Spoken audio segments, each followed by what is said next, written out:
ಈಗ ಫಣೀಂದ್ರ ಅವರು FSL ತಜ್ಞ ಅವರು ನಮ್ಮೊಂದಿಗೆ ಫೋನದಲ್ಲಿದ್ದಾರೆ. ನಮಸ್ಕಾರ ಸರ್.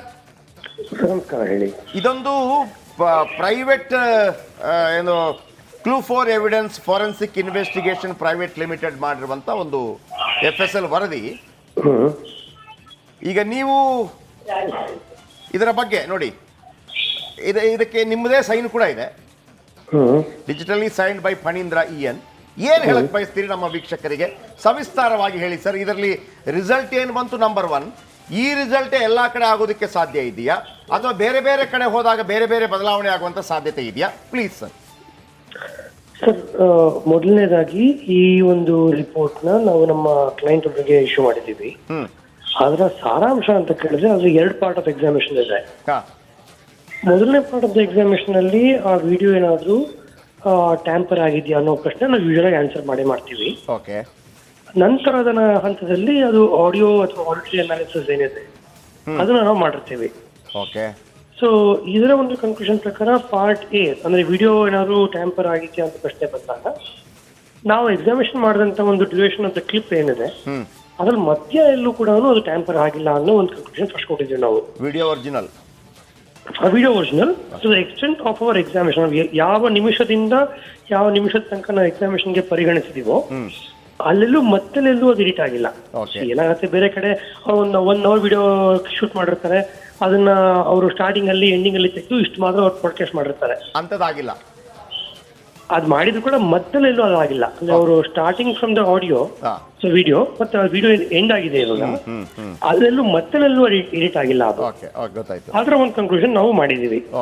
ಎರಡನೇದಾಗಿ ಏನದು ಪಾಕಿಸ್ತಾನ್ ಜಿಂದಾಬಾದ್ ಅಥವಾ ನಾಜಿರ್ ಸಾಬ್ ಜಿಂದಾಬಾದ್ ಅನ್ನೋ ಒಂದು ಕಾಂಟ್ರವರ್ಷಿಯಲ್ ಫ್ರೇಮ್ ಏನಿದೆ ಅದನ್ನ ನಾವು ಎಕ್ಸಾಮಿನೇಷನ್ ಮಾಡ್ತಾ ಹೋದಾಗ ಅಲ್ಲಿ 2 ಸಲ ಅಟರೆನ್ಸಸ್ ಇದೆ.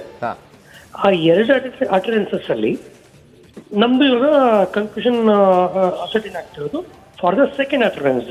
ಓಕೆ. ಸೊ ಅಲ್ಲಿ ನಮಗೆ ಪಾಕಿಸ್ತಾನ ಅಂತ ಹೇಳೋದಕ್ಕೂ ಅಥವಾ ನಾಜಿರ್ ಸಾಬ್ ಅನ್ನೋದಕ್ಕೂ ಆ ಪ್ರೊನೌನ್ಸಿಯೇಷನ್ ಅಲ್ಲೇ ವ್ಯತ್ಯಾಸ ಬರುತ್ತೆ. ಅಂದ್ರೆ ಫೋನೋಟಿಕ್ಸ್ ಮತ್ತು ಆಕಾಸ್ಟಿಕ್ ಅನಾಲಿಸಿಸ್ ಅಂತ ನಾವೇನು ಆ ಪ್ಯಾರಾಮೀಟರ್ಸ್ ಇಟ್ಕೊಂಡಿರ್ತೀವಿ, ನೀವು ಪಾ ಅನ್ನೋದಕ್ಕೆ ಹೊರಗೆ ಬರುವಂತ ದ ಅಮೌಂಟ್ ಆಫ್ ಏರ್ ಅಥವಾ ನ ಅನ್ನೋದಕ್ಕೆ ಬರುವಂತ ಏನೋ ಅಮೌಂಟ್ ಆಫ್ ಏರ್ ಏನಿದೆ ಅದ್ರಲ್ಲಿ ವ್ಯತ್ಯಾಸ ಬರ್ತದೆ.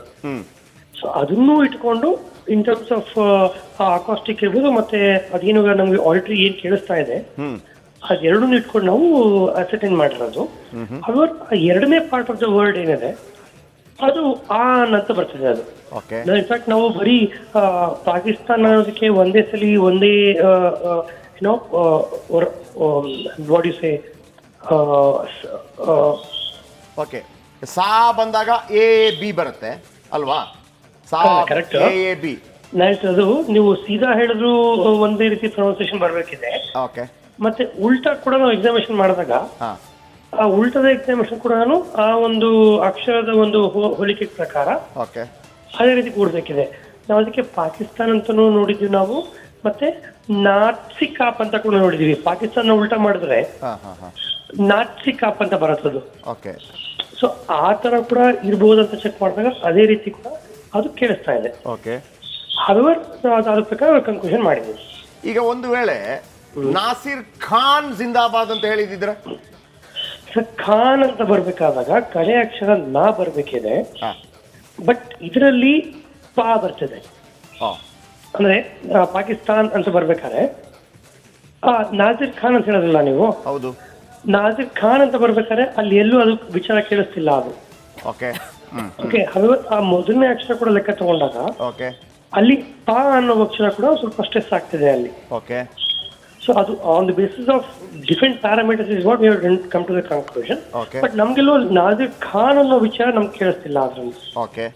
ಇದು ಇದು ಎಷ್ಟು ಬಾರಿ ಕೇಳಲ್ಪಟ್ಟಿದೆ ಹಂಗೆಲ್ಲ ಇಲ್ವಾ? ಈಗ ಒಂದು ಮಾಹಿತಿ ನಮಗ್ ಬಂದ ಮಾಹಿತಿ, ಆ ಘೋಷಣೆಯ ನಡುವೆ ಒಂದು ಘೋಷಣೆ ಆ ತರ ಬಂತು ಅಂತ ಹೇಳಿ ಹಾಗಿದೆಯಾ, ಅಥವಾ ಬ್ಯಾಕ್ ಟು ಬ್ಯಾಕ್ ರಿಪೀಟೆಡ್ ಇದೆಯಾ? ಇದರಲ್ಲಿ ಸೋರ್ಸ್ ಫೈಲ್ ಏನು ಫಸ್ಟ್ ಟೈಮ್ ಬ್ರಾಡ್ಕಾಸ್ಟ್ ಆಗಿತ್ತು ಅಲ್ಲಿ ಆ ಒಂದೇ ಹಂತದಲ್ಲಿ 2 ಸಲ ಕೂಗಲಾಗಿತ್ತು ಅನ್ನೋ ವಿಚಾರ ನಾವು ನೋಡಿದೀವಿ ನಾವು. Back to back.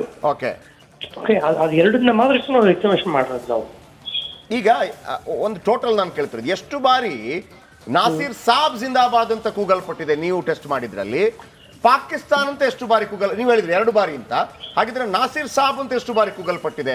ಅದರ ಮಿಡ್ಲಲ್ಲಿ ಬಂದು ಹೋಯ್ತಾ ಹೆಂಗೆ ಅಂತ? ಸರ್, ನಾವು ಎಕ್ಸಾಮಿನೇಷನ್ ಮಾಡಿರೋ ಫ್ರೇಮ್ ಅಲ್ಲಿ 7ನೇ ಸೆಕೆಂಡು ಮತ್ತು 9ನೇ ಸೆಕೆಂಡ್ ಅಲ್ಲಿ ಈ ತರ ಅಕರೆನ್ಸಸ್ ಬರುತ್ತೆ. ಓಕೆ, ಸೊ ಆ 7ನೇ ಸೆಕೆಂಡ್ ಅಲ್ಲಿ ಒಂದ್ಸಲಿ ಕೂಗ್ಲಾಗತ್ತೆ, 9ನೇ ಸೆಕೆಂಡ್ ಅಲ್ಲಿ ಒಂದ್ಸಲಿ ಕೂಗ್ಲಾಗತ್ತೆ. ಸೊ ಆ ಪ್ರಕಾರ ಮಾತ್ರ ಎಕ್ಸಾಮಿನೇಷನ್ ಮಾಡೋ. ಅಷ್ಟಕ್ಕೆ ಮುಂಚೆ ತುಂಬಾ ಸಲ ನಾಸಿರ್ ಸಾಬ್ ಅಂತ ಕೂಗ್ಕೊಂಡಿದ್ದಾರೆ, ಅದೆಲ್ಲ ಅದು ಕೇಳಿಸ್ಕೊಂಡ್ ಬಂದಿದೆ. ಈ ಒಂದು ಮೈಕ್ ಹತ್ರ ಬಂದಾಗ ಕೂಗಿರುವಂತ 2 ಹೇಳಿಕೆಗಳೇನಿದೆ, 7ನೇ ಸೆಕೆಂಡ್ ಮತ್ತು 9ನೇ ಸೆಕೆಂಡ್, ನಾವ್ ಎಕ್ಸಾಮಿನೇಷನ್ ಮಾಡಿರುವಂತ ಕ್ಲಿಪ್ ಅಲ್ಲಿ 7ನೇದು ಮತ್ತು 9ನೇ ಸೆಕೆಂಡ್ ನಾವು ಎಕ್ಸಾಮಿನೇಷನ್ ಮಾಡಿರೋದು. ಓಕೆ, ಈಗ ಪಾಕಿಸ್ತಾನ ಉಲ್ಟಾ ಮಾಡಿದಾಗ ನಾಟ್ ಅಂತ ಬರುತ್ತದು. Not ಸಿಕಾಪ್, ನಾಸ್ತಿಕ, correct. ಪಾಕಿಸ್ತಾಕಿ, ಹೌದು, ನಸ್ತಾಕಿ. ನೀವು ಇಂಗ್ಲಿಷ್ ಕೂಡ ಚೆಕ್ ಮಾಡಿದಾಗ ನಾಟ್ ಸಿಕಾಪ್ ಅಂತ ಬರುತ್ತೆ. ಓಕೆ, ಒಂದೇ ನಿಮಿಷ. ಇನ್ಫ್ಯಾಕ್ಟ್ ನಾವು ಅದನ್ನು ಕೂಡ ಚೆಕ್ ಮಾಡಿದೀವಿ. ನಾಸ್ತಿಕಾಪ್ ಅನ್ನೋ ವರ್ಡ್ ನ ನಾವು ಟಿಪಿಕಲ್ ಉಲ್ಟಾ ಮಾಡಿದ್ರೆ ಪಾಕಿಸ್ತಾನ ಅಂತಾನೆ ಕೇಳ್ತೀವಿ. ಇಂಗ್ಲಿಷ್ ಅಲ್ಲಿ ನಾಸ್ತಿಕಾಪ್, ನಾಸ್ತಿಕಾಪ್, ನಾಸ್ತಿಕಾಪ್, ಪಾಕಿಸ್ತಾನ ಉಲ್ಟಾ ನಾಸ್ತಿಕಾಪ್ ಅಂತ ಬರುತ್ತೆ. ನಾಸ್ತಿಕಾಪ್ ಅಂತ ಬರುತ್ತೆ. ಆ ತರ ಕೂಡ ಚೆಕ್ ಮಾಡ್ತೀರಾ ನೀವು? ಅದನ್ನು ಕೂಡ ಚೆಕ್ ಮಾಡಿದ್ವಿ. ಏನಕ್ಕೆ ಅದು ಪ್ರೊನೌನ್ಸಿಯೇಷನ್ ನಮ್ಗೆ ಸೀದಾ ಉಲ್ಟಾ 2 ಸಲ ಅದೇ ರೀತಿ ಕೇಳುತ್ತೆ ಅಂತ ಚೆಕ್ ಮಾಡಿರ್ತೀವಿ ನಾವು. ಹಾಗಿದ್ರೆ ನಾಸಿರ್ ಸಾಬು ಮಾಡ್ತೀರಾ? ಹೇಳಿ. ನಾಸಿರ್ ಸಾಬು ಕೂಡ ಉಲ್ಟಾ ಮಾಡ್ತೀರಾ? ಕರೆಕ್ಟ್, ಅದನ್ನು ಮಾಡಿದೀವಿ ನಾವು. ಅದೇನ್ ಬರುತ್ತೆ? ಸೊ ಅದು ಕೂಡ ಅದೇ ರೀತಿ ಬಂದಿದೆ. ನಾಸಿರ್ ಸಾಬ್ ಅಂತ ಏನ್ ಬರ್ಬೇಕಿದೆ ಅದೇ ರೀತಿ ಬಂದಿದೆ. ಅದು ಆ ಅಕ್ಷರಗಳ ಒಂದು ಜೋಡಿಕೆ ಮತ್ತೆ ನೀವು ತುಟಿ ಮುಚ್ಚಿ ಹೇಳುವಂತಹ ಅಕ್ಷರಗಳೇನಿದೆ ಅದೇ ರೀತಿ ಬಂದಿದೆ ಅದು. ಬಾ, ಹೌದು. ಅಂದ್ರೆ ನಾಸಿರ್ ಸಾಬ್ ಮತ್ತೆ ಪಾಕಿಸ್ತಾನ್ಗೆ 2 ನಿಮ್ಗೆ ಉಚ್ಚಾರಣೆ ಬರ್ಬೇಕಾದಾಗ 2 ಉಲ್ಟಾ ಬರುತ್ತೆ. ಮೊದಲನೇದು ನಾ ಬರುತ್ತೆ ನಾಸಿರ್ ಸಾಬ್ ಅಲ್ಲಿ, ಪಾಕಿಸ್ತಾನ ಕಡೆ ಅಕ್ಷರ ನಾ ಬರುತ್ತೆ. ಬೇರೆ ಪಾಕಿಸ್ತಾನಲ್ಲಿ ಮೊದಲನೇ ಅಕ್ಷರ ಜಾಸ್ತಿ ಗಾಳಿ ಬರುವಂತ ಅಕ್ಷರ ಆಗಿರುತ್ತೆ. ನಾಸಿರ್ ಸಾಬ್ ಅಲ್ಲಿ ಕಡೆ ಅಕ್ಷರ ನಿಮಗೆ ಜಾಸ್ತಿ ಗಾಳಿ ಬರುವಂತ ಅಕ್ಷರ ಆಗಿರುತ್ತೆ. ಈಗ ಫೈನಲ್ ಪಾಕಿಸ್ತಾನ ಜಿಂದಾಬಾದ್ ಅಂತ ಹೇಳಿರೋದು 7ನೇ ಸೆಕೆಂಡ್ ಮತ್ತು 9ನೇ ಸೆಕೆಂಡ್ ಅಲ್ಲಿ ದೃಢ ಆಗಿದೆ ಅಂತ ನೀವು ಹೇಳ್ತಿರೋದು? 9ನೇ ಸೆಕೆಂಡಿನ ಹೇಳಿಕೆನಲ್ಲಿ 7ನೇದು ಮತ್ತು 9ನೇ ಇಲ್ಲ, ಅಲ್ಲಿ 2 ಅಕರೆನ್ಸಸ್ ಇರ್ಬೇಕಾದ್ರೆ 9ನೇ ನಾವು ಕನ್ಫರ್ಮೇಶನ್ ಮಾಡೋದು. 7ನೇದಿಲ್ಲ? ಇಲ್ಲ, 7ನೇದಿಲ್ಲ. 2 ಕಡೆ ಹೇಳ್ದಂಗಿದೆ, ಬಟ್ 7ನೇದು ಗೊತ್ತಾಗ್ತಾ ಇಲ್ಲ, 9ನೇ ಸೆಕೆಂಡ್ ಅಲ್ಲಿ ಗೊತ್ತಾಗ್ತಿದೆ. ಹೌದು. ಈಗ ನಾಳೆ ಸರ್ಕಾರದಿಂದ ಬರುವಂತ FSL ರಿಪೋರ್ಟ್ ಬೇರೆ ಆಗಿದ್ದಾರೆ, ಯಾವುದೇ ಒಂದು ಟೆಕ್ನಿಕಲ್ ಪ್ಯಾರಾಮೀಟರ್ಸ್ ನಾವು ಬಳಸಬೇಕಾದ್ರೆ that is why this is called as science. ನಾವು ಯೂಸ್ ಮಾಡುವಂತ ಒಂದು ಪ್ರೊಸೀಜರ್ ನ ಯಾರೇ ಯೂಸ್ ಮಾಡೋದು ಕೂಡ ಅದೇ ಕನ್ಕ್ಲೂಷನ್ ಬರ್ಬೇಕಿದೆ. ಅಂದ್ರೆ FSL ಕೂಡ ಅವ್ರದ್ದು ಟೂಲ್ಸ್ ಏನ್ ಯೂಸ್ ಮಾಡ್ತಾರೆ, ನಾವು ಕೂಡ ಅದೇ ಟೂಲ್ಸ್ ಗಳು ಯೂಸ್ ಮಾಡೋದು. ಈಗ ಒಂದು ವೇಳೆ ಸರ್ ಫಣೀಂದರ್ ಸರ್, ಈಗ ನಾನು ಕೇಳ್ತಾ ಇರೋದು, ಈಗ ನಾಳೆ ಏನಾದ್ರೂ ಇದಕ್ಕೆ ವ್ಯತಿರಿಕ್ತವಾಗಿ ಬಂತು ಅಂತ ಇಟ್ಕೊಳ್ಳೋಣ, ಇಲ್ಲಿಂದ ಯಾರನ್ನು ಕೂಡ ಕತ್ತು ಕೊಯ್ಬೇಕು ಅಂತ ಅಲ್ಲ ಹೇಳ್ತಾ ಇರುವಂತದ್ದು.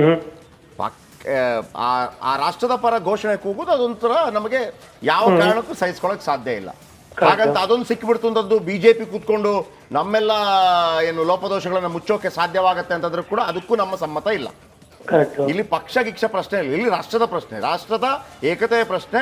ಅಲ್ಲಿ ಬಾಂಬ್ ಸ್ಫೋಟ ಬಂದಾಗಲೂ ಕೂಡ ನಾವು ಮಾತಾಡಿದ್ದು ಅದೇ ವಿಚಾರಕ್ಕೆ ಅಲ್ವಾ ಸರ್? ಈಗ ಒಂದು ವೇಳೆ ಸರ್ಕಾರದಿಂದ ಇದಕ್ಕೆ ವಿರುದ್ಧವಾಗಿ ಅಥವಾ ಬಂದರೆ, ನನಗೆ ಗೊತ್ತಿಲ್ಲ, ಬಂದು ಕರೆಕ್ಟಾಗಿ ಬಂದು ಬರ್ಬೋದು, ವಿರುದ್ಧವಾಗಿ ಬಂದರೆ ಅಂತ ಅಂದ್ಕೊಳ್ಳೋಣ, ನಮಗೆ ಇದರ ವಿರುದ್ಧ ಹೋಗೋಕ್ಕಾಗತ್ತಾ? ಇಲ್ಲ ತಪ್ಪು ರಿಪೋರ್ಟ್ ಕೊಟ್ಟಿದ್ದೀರಿ, ನಾವು ಅದಕ್ಕೆ ಪ್ರಶ್ನೆ ಮಾಡ್ತೀವಿ ಅಂತ ಹೋಗೋಕೆ ಸಾಧ್ಯ ಇರುತ್ತಾ? Everything happens before the court. ಯಾರ ಒಂದು ರಿಪೋರ್ಟ್ ಸೈಂಟಿಫಿಕಲಿ ವ್ಯಾಲಿಡ್ ಇರುತ್ತೆ ಮತ್ತೆ ಸೈಂಟಿಫಿಕಲಿ ರಿಲಯಬಲ್ ಇರುತ್ತೆ, ಅದ್ರ ಪ್ರಕಾರ ಕೋರ್ಟ್ ಮುಂದುವರಿಯುತ್ತೆ. ಇಲ್ಲಿ ಕುತ್ಕೊಂಡು ಇವಾಗ ನಾವು FSL ಇಂದ ಯಾವ ರೀತಿ ರಿಪೋರ್ಟ್ ಬರುತ್ತೆ ಅಂತ ನಾವು ಹೇಳಕ್ ಕಷ್ಟ ಇದೆ. ಅವರ ಒಂದ್ ಕೆಲಸ ಅವ್ರು ಮಾಡಿರ್ತಾರೆ, ನಮ್ಮ ಒಂದ್ ಕೆಲಸ ನಾವು ಮಾಡಿದೀವಿ. ಸೊ ಈ ನಿಮ್ಮ ಪ್ರಕಾರ ಇದರಲ್ಲಿ ನಿಮ್ಮ ಪ್ರಕಾರ 9ನೇ ಸೆಕೆಂಡ್ ನಲ್ಲಿ 2 ಬಾರಿ ಇದೆ, 7 ಮತ್ತು 9. 9ನೇ ಸೆಕೆಂಡ್ ನಲ್ಲಿ ಇರುವಂತಹ ಮಾಹಿತಿ ಪ್ರಕಾರ ಅಲ್ಲಿ ಪಾಕಿಸ್ತಾನ್ ಅಂತ ಘೋಷಣೆ ಆಗಿರೋದು ನಿಜ? Correct. Thank you sir, thank you very much Phanindar sir, FSL ತಜ್ಞರು. ಇದು ಖಾಸಗಿಯಾಗಿ ಮಾಡಿಸಿರುವಂಥದ್ದು clue for evidence forensic investigation. ಎಲ್ಲ ರೀತಿಯಲ್ಲೂ ಅದರ ಬಗ್ಗೆ ತನಿಖೆ ಮಾಡಿದ್ದೀವಿ. ನಾಸಿರ್ ಸಾಬ್ ಜಿಂದಾಬಾದ್ ಘೋಷಣೆ ನಡುವೆ 2 ಕಡೆ ಘೋಷಣೆ ಆಗಿದೆ, ಅದು 7ನೇ ಸೆಕೆಂಡು. ಆಮೇಲೆ ಅದನ್ನು ಯಾರಿಗೆ ಬೇಕಿದ್ರೂ ಕೊಡೋದಕ್ಕೆ ನಾವು ರೆಡಿ ಇದ್ದೀವಿ ಅನ್ನುವಂಥ ಮಾತುಗಳು ಕೂಡ